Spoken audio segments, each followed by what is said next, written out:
소금 인형 하나가 무틀 두루두루 여행하다가 마침내 바다 앞에 이르렀습니다.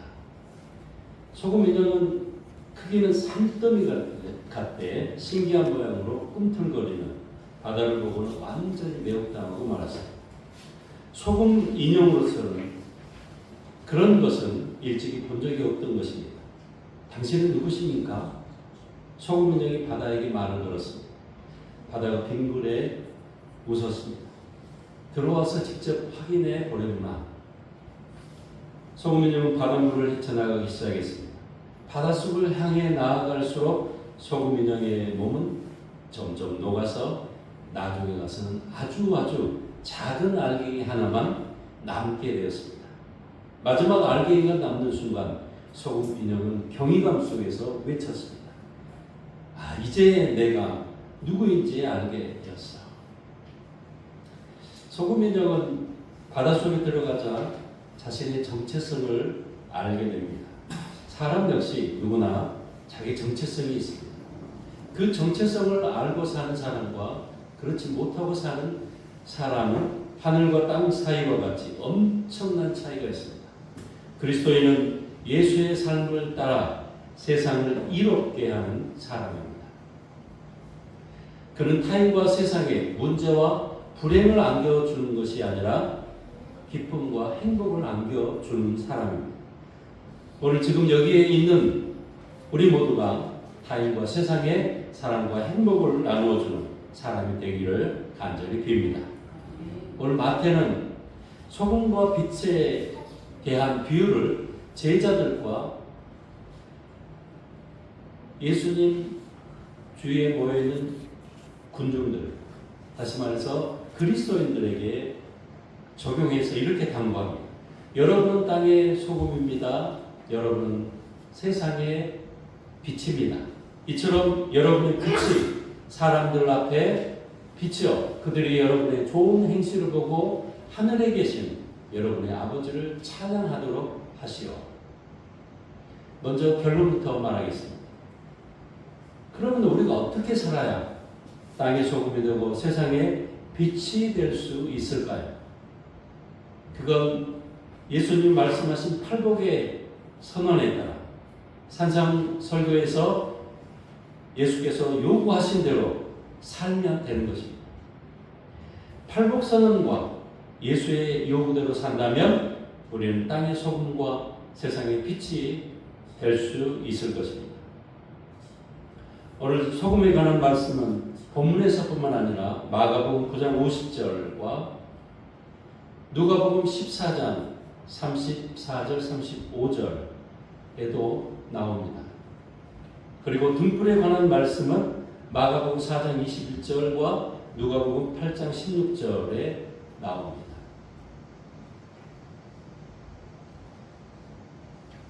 원래 마가복음에 나오는 소금과 빛이라는 상징은 예수의 가르침과 예수 자신을 가리킵니다. 그러나 누가복음 14장 34절 35절은 제자들에 관한 말로 볼 수 있습니다. 이에 마태는 소금과 등불에 관한, 다시 말해서 빛에 관한 말씀을 나란히 두고서 직접 제자들과 그리스도인 공동체 이렇게 적용하고 있습니다. 여러분은 땅의 소금입니다. 여러분은 세상의 빛입니다. 그러니까 소금과 빛에 관한 말씀이 제자들을 겨냥하고 있음을 알 수 있습니다. 고대사이나 지금이나 소금과 빛은 사람에게 필수 불가결한 것입니다. 그런 까닭에 이스라엘은 율법을 소금과 빛으로 비유했습니다. 그런 마태가 소금과 빛을 나란히 비유로 말한 건 제자들이 어떻게 살아야 하는가를 잘 보여줍니다. 특히 오늘 본문은 제자들과 그리스도인 공동체를 겨냥하기에 더욱 그렇습니다. 오늘 소금과 빛의 비유는 제자들과 그리스도인들의 행위가 어떠해야 하는지를 강조합니다. 마태는 오늘 너희들, 다시 말해서 여러분을 강조하고 있습니다. 너희는 무엇이다? 너희는 무엇이다? 그들은 제자들, 복음 선포자뿐만 아니라 박해받는 그리스도인 공동체 전체를 가리킵니다. 예수를 따르는 제자들과 그리스도인 공동체 구성원의 신분이 가난하고 슬퍼하고 박해받는 보잘것없는 사람들입니다. 그런데도 예수는 그들이 땅의 소금과 세상의 빛이라는 엄청난 말씀을 하십니다. 이에 따라 마태는 소금과 빛의 비유를 제자들과 그리스도인 공동체 전체에 적용한 거예요. 그런 의미에서 교회 공동체는 세상의 부패를 막고 세상의 어둠을 비추는 대조 사회랄 수 있습니다. 이 대조 사회는 이전 세상과 완전히 다른 가치관과 질서로 살아가는 대안적 공동체를 뜻합니다. 이는 그리스도교의 정체성을 가리킵니다. 이에 대한 핵심은 세 가지로 나눌 수 있습니다. 먼저 그리스도인 공동체는 세상과 구별됩니다. 이에 교회는 폭력과 차별과 이기심이 지배하는 세상의 방식과 대조되는 삶을 삽니다. 또 그리스도인 공동체는 하나님 나라를 구현합니다. 예수의 가르침, 산상설교 등을 실제로 실천하여 세상의 소금과 빛의 역할을 감당합니다. 마지막으로 그리스도인 공동체는 세상에 고립되는 게 아닌 대안을 제시합니다. 이를테면 세상과 완전히 담을 쌓고 도피하는 게 아니라 세상에서 전혀 다른 삶의 방식을 보여주는 것이죠. 이게 교회 공동체가 세상에 참된 대안이 되는 이유입니다. 이런 맥락에서 교회 공동체는 한편으로 세상에 적응하되 또 다른 한편으로 타락하고 어두운 현실에 저항하게 만듭니다. 앞서 마태가 여러분을 강조한 걸 보면 땅의 소금이 가지는 의미를 더 도드라지게 합니다. 소금이 그 맛을 잃다는 원문의 뜻은 어리석게 되다는 뜻입니다. 여기서 헬라어 어원적 의미는 어리석은 우둔함을 뜻하는 모로스란 헬라어 단어에서 유래했습니다. PPT 올려주세요. 어원적 뜻에서 소금의 의미를 보면 물리적으로 진짜 짠맛이 없어진다는 뜻보다 정체성과 본질을 상실하여 어리석게 된 상태를 뜻합니다. 그리스도인이 세상 속에서 본래 거룩함이나 영적 정체성을 잃어버릴 때 어리석게 되는 상태가 된다는 뜻입니다. 이는 소금의 쓸모, 곧 소금의 효용성을 더 강조하는 걸 알 수 있습니다. 하지만 본문의 맥락에 가까운 뜻은 소금의 필요성, 곧 대체 불가결한 특징을 가리킨다고 볼 수 있습니다. 소금은 음식에 맛을 내고 썩는 걸 막는 데 쓰입니다. 사실 소금은 화학적 성질을 잃을 수가 없습니다. 이에 소금의 맛이 변하지 않으면 오늘 마태가 이런 비유를 할 수가 없겠죠. 아마도 사해에서 이스라엘 사해 바다에서 소금을 파는 상인이 식용 소금에 다른 물질을 섞어 팔았던 모양입니다. 이에 소금의 맛이 변하는 경우가 더러 있었던 거죠. 그러나 여기서 소금에 대한 역설적 표현은 결국 소금은 변할 수 없음을 강조합니다. 소금은 그 자체를 위해 존재하지 않습니다. 항상 음식이 썩는 걸 막고 맛을 내는 데 존재합니다. 그런 의미에서 제자들과 그리스도인들이 세상에서 소금의 역할을 해야 하는 것입니다. 그렇지 않으면 소금이 그 쓴물을 잃고 어리석게 되듯이 버려지고 질밟히고 말 것입니다. 이건 두려운 경고입니다. 소금이 버려지고 질밟혔다는 건 절대적으로 쓸모가 없게 된다는 뜻입니다. 이건 어쩌면 심판에 해당하는 말입니다. 이에 소금이 음식의 맛을 내고 음식을 보존하는 데 널리 쓰였기에 고대인들은 그것을 귀하게 여겼던 것입니다. 땅의 소금은 귀한 존재입니다. 예수의 뒤를 따라가는 우리 역시 귀한 존재입니다. 사람이 자신의 삶을 말하고 사회에 질문하고 부당한 현실에 저항하는 건 사람이 사람답게 살기 위한 기본 욕구입니다. 사회가 외면했던 사람들을 화면 속으로 불러오고 쉽게 지나쳤던 사건과 문제를 다시 바라보게 하는 영화 창작자와 작품은 분명 소금의 역할을 감당한다고 할 수 있습니다. 영화의 한 작품은 우리가 알지 못했던 삶을 만나게 하고 익숙하다고 여겼던 현실을 낯설게 바라보게 하는 효과가 있습니다. 지난 13일에 목포에서 개막된 국도 1호선 영화제가 자기 삶을 말하고 사회에 질문하고 부당한 현실에 문제를 제기하는 역할을 톡톡히 하고 있습니다. 영화는 시대와 역사적 현실을 반영합니다. 영화는 부패하고 부당한 불의한 현실을 고발합니다. 이는 왜 현실이 불의하고 부당한지 질문하게 만듭니다. 그리고 영화는 불의하고 어리석은 현실에 문제를 제기합니다. 이게 바로 소금이 음식에 맛을 내는 것처럼 영화는 살맛 나는 세상이 무엇인지 우리에게 질문을 던집니다. 영화를 만드는 창작자와 작품은 화면을 통해 오늘도 우리에게 묻습니다. 소금의 역할이 무엇인지 말입니다. 사람은 누구나 자기 삶과 정체성을 통해서 소금이 음식에 맛을 내듯 세상을 살맛나게 만들 수 있습니다. 예수가 왜 가난하고 슬픔에 젖어 있고 박해받는 이들을 향해 너희는 세상의 빛과 소금이라고 하셨는지 이제야 분명해졌습니다. 너희는 세상의 빛이라고 할 때 빛은 제자들과 산상설교에서 예수의 가르침이 세상에 미치는 영향력을 비유하고 있습니다. 마태가 세상에 빛을 비유로 든 의도는 예수가 빛이기에 그분이 제자들과 함께 있는 한 제자들 곧 빛이라는 것입니다. 하나님은 그들을 통해서 빛을 비추시는 거죠. 마태가 산 위에 세운 도시는 숨길 수 없다고 할 때 도시는 높은 산 위에 자리 잡은 예루살렘을 가리킵니다. 여기서 마태는 그리스도인 공동체가 산 위에 솟은 예루살렘 같아서 마음 백성이 그곳으로 모여든다고 여겼습니다. 그런 까닭에 마태는 제자들과 그리스도인들이 세상의 빛이라고 비유한 거죠. 이 비유는 이어지는 다음 구절에서 더욱 확연하게 밝혀집니다.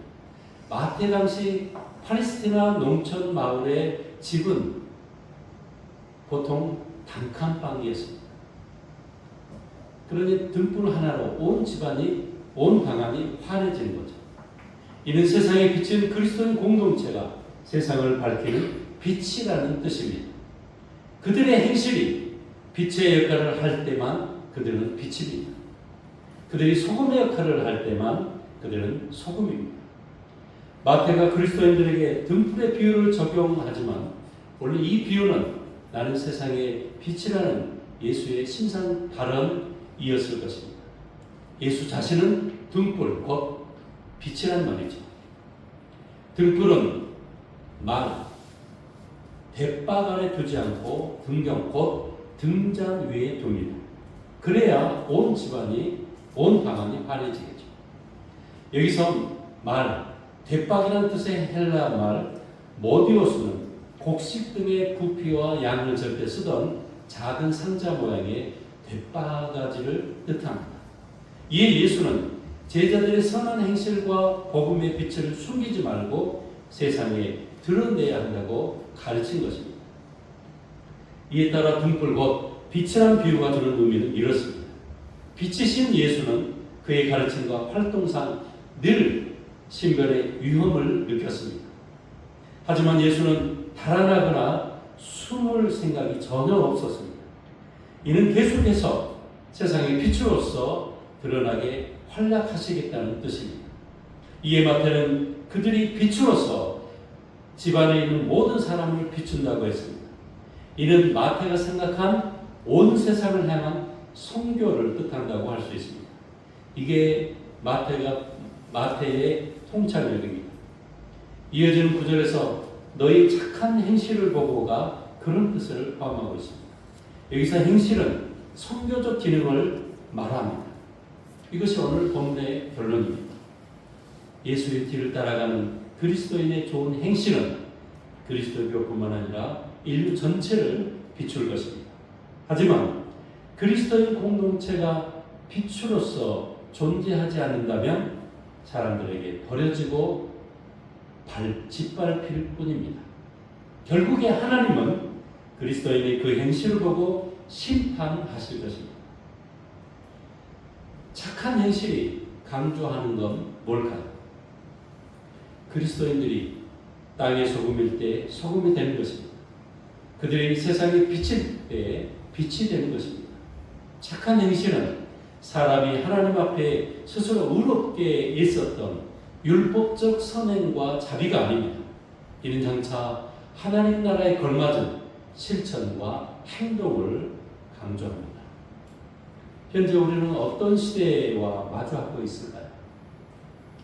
어쩌면 지금 교회 공동체는 소금과 빛의 힘을 잃어버리지 않는지 스스로 깊이 성찰해 봐야 할 것입니다. 유사 기독교인 이단이 세상을 잠식해 들고 있습니다. 소금과 빛의 힘을 잃어버린 교회에 실망한 가난한 성도들이 늘어나고 있습니다. 교인들의 행실이 예수를 모르는 이들의 행실보다 나을 게 없어요. 교회가 세상에 지탄받는 시대에 우리는 살아가고 있습니다. 참으로 가슴 아픈 현실입니다. 국민 주권 정부가 들어섰지만 여전히 한반도와 국제정세는 아무나기 짝이 없습니다.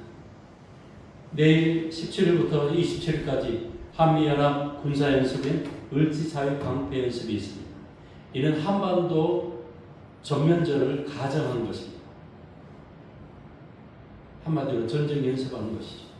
이 군사연습은 한국군의 전시작전 통제권 전환이 충족한 것인지 그 여부를 평가하는 계기가 됩니다. 특히 이번 군사연습은 드론, GPS 결합, 사이버 공격 등 현실적인 위협에 대비한 것입니다. 현재 우리는 한반도에서 언제든지 전쟁이 일어나도 이상하지 않을 만큼 전쟁의 위협에 노출되어 있습니다. 곧 우리는 전쟁 위기 시대에 살고 있는 것이죠. 또 우리는 노동의 불확실성 시대에 살고 있습니다. 비정규직과 단기 계약 그리고 프리랜서 플랫폼 노동.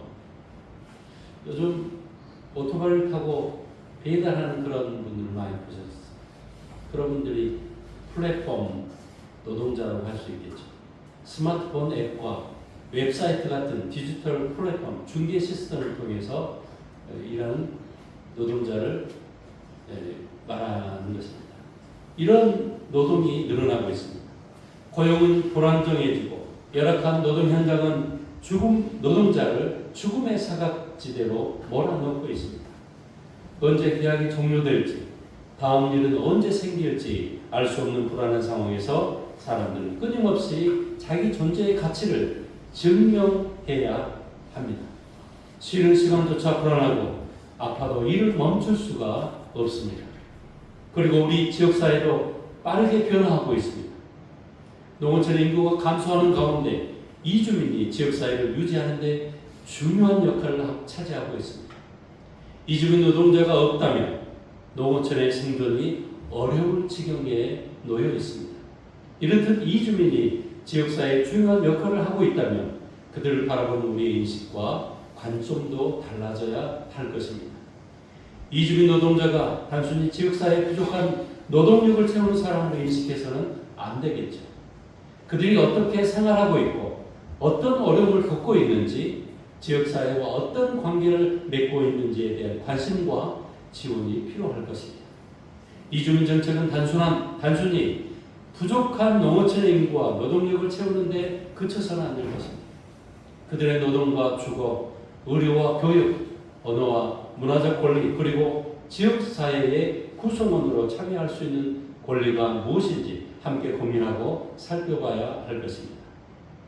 여기서 중요한 문제는 이주민을 우리가 함께 미래를 만들어가는 주민으로 바라보는 것입니다.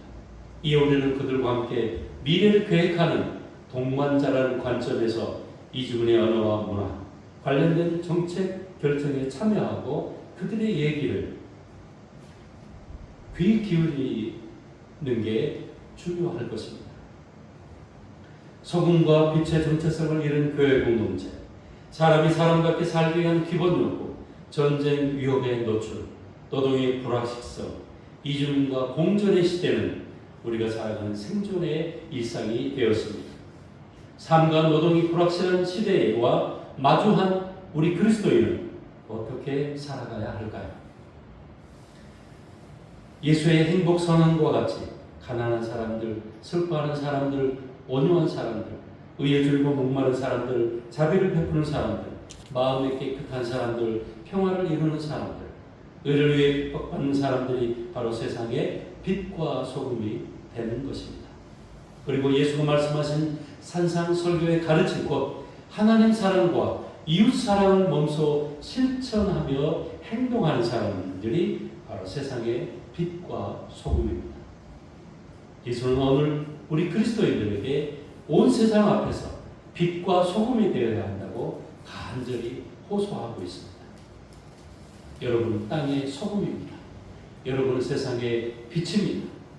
이처럼 여러분의 빛이 사람들 앞에 비추어 그들이 여러분의 좋은 행실을 보고 하늘에 계신 여러분의 아버지를 찬양하도록 하시고, 오늘 예수는 세상에 아무리 불확실한 시대일지라도 우리를 불러 세우십니다. 어쩌면 이 불확실한 시대에 우리가 부름을 받았다면 한 줌의 소금에 불과해도 괜찮습니다. 한 줄기 빛이라도 해도 상관없습니다. 빛과 소금의 쓸모는 결코 변하지 않기 때문입니다. 그런 까닭에 지금 여러분이 불안하고 불확실한 이 시대에 소금과 빛이 되시기 바랍니다. 그러면 불안하고 불확실한 시대를 살아가는 우리를 통해 하나님은 빛을 발하실 것입니다. 그 까닭은 사람이 등불을 켜서 말 아래 두지 않고 등경 위에 둔다는 구절이 바로 그런 뜻입니다. 지금 우리 그리스도인들은 예수께 부름을 받은 세상을 위한 교회입니다. 한 가지 다행스러운 것, 빛과 소금은 그 가치가 변하지 않는다는 사실입니다. 우리가 예수의 뒤를 따르고 있는 한 세상의 빛과 소금이란 사실입니다. 윤수천 시인은 햇살 한 줌이나 시에서 햇살 한 줌을 이렇게 노래하고 있습니다. 추운 겨울날 빈틈으로 들어온 햇살 한 줌, 지상에서 가장 따스운 이불 한 채. 그렇습니다. 아무리 세상이 불안하고 불확실하더라도 우리의 마음이 소금이라면, 우리의 마음이 햇살이라면 이 시대는 정말 살만 나는 세상이 될 것입니다. 우리 일상에서 빛과 소금이 되는 실천과 행동이 이어진다면 세상은 더 살만 나고 더 환해질 것입니다. 지금 부족하고 연약한 나, 너, 우리지만 세상에 소금이 되고 빛이 되는 삶을 이어나갑시다. 그렇게 퍽 쓸모있는 그리스도인들이 되시기를 주님을 간절히 기원합니다. 기도하겠습니다. 세상에 빛이 되신 주님, 불안하고 불확실한 시대일지라도 오직 주의 말씀 따라 한 줌의 소금 한 줄기 햇살이 되겠습니다. 살만 나는 세상, 밝고 환해지는 세상을 우리가 만들어 가겠습니다. 우리가 가는 길을 인도하여 주옵소서. 예수 그리스도의 이름으로 간절히 기도하옵나이다. 아멘.